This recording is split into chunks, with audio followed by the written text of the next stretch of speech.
Au sol, voilà tout ce qu'il reste du petit Canadair victime d'un crash au sud de Sydney. Le pilote n'a pas survécu. Ces dernières heures, les incendies ont, semble-t-il, perdu un peu de leur vigueur grâce à une baisse du mercure. Et Sydney est pour le moment épargné. Mais ce n'est pas encore l'heure de baisser la garde. Contrôlons désormais ce secteur, mais nous avons toujours 20 km de brasier là-bas et 10 km de ce côté-là. Donc même si le vent souffle dans cette direction, nous continuons notre travail sur cette route pour éteindre le moindre départ d'incendie.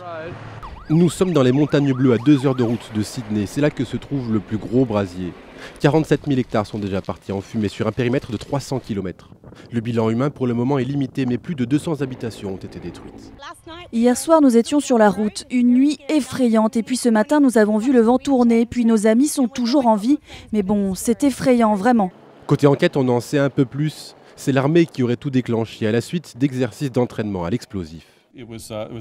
La température était de 23 degrés avec des vents légers.